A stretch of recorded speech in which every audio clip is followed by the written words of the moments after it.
This is Scott the Fix-It Guy. Our goal with our videos is to empower you to be able to do the repairs on your own and save a whole lot of money and also get that great feeling of having fixed it by yourself. This is a 2005 GMC Yukon, very similar for the Silverado and the Escalade and the Tahoe.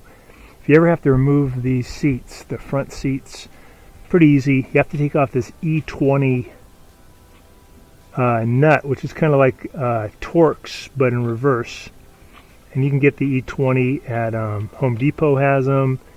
Most auto parts stores have them.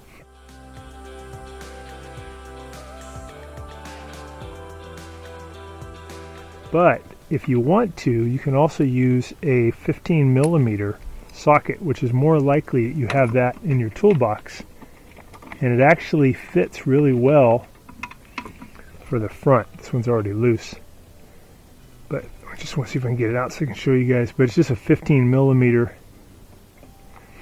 On the back though, it's also a Torx. I think it's not a Torx, but a E16. And this one, to take it out, you use a 7/16. Fits really well. So this is that Torx kind of, the E pattern, which is kind of opposite of Torx. And this is just a 7/16 socket, but it fits perfectly, as does the 15mm for the front. And let's see if I can show you guys where these go.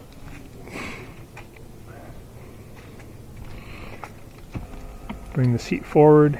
The reason I was taking these out is my motors for lifting the seat were in trouble. They're not working, so I need to get in there. So I'll show you the location of those two. Got this one here. This is the 7/16 bolt. And there's one right here and down in the socket. Bring it forward a little bit more. And that's how you get the back out. And the front, it's, instead of it being a bolt, they're nuts. There's two nuts, and one on the left-hand side, closest to the outside of the car.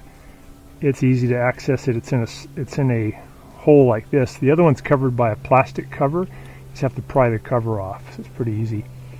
So you don't have to go out and buy those E ones unless you want to, because you can use the 15mm for the front ones, and the 7/16 for the back one works really well. And then you can also get to a lot of the components for fixing the seat by just removing the seat cushion here, and that's easy to get off. You don't have to do any of these. There's just two 13mm that are holding the front of it, and the back, they're just held in by pins that you slide forward, but the front's held in by two 13mm that you can easily remove. And then you can get the seat cushion off, and that's going to give you good access to get into where these different motors are that are controlling up and down and side to side.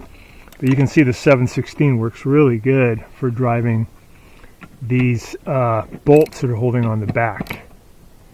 So it's a great fit, and usually we have these sizes in our toolkit. If we have a metric and a standard one 7/16 for these back ones, and the front one's 15mm, and you're done. You can get into these seats really easily. But you can see that torques down really well. And anytime you do these repairs, you do want to make sure you get these really tight, because these are holding the driver in position in an accident. You want to make sure you get them really snug. So you do need a socket that fits. I'm putting a lot of pressure on that. Yeah, that works great. Alright, hopefully that's been helpful to you guys. And we'll show you later a procedure for changing out the motors for this car too.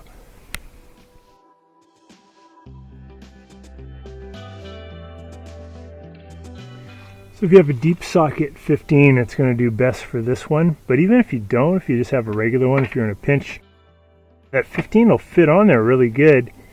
And then the post kind of sticks up.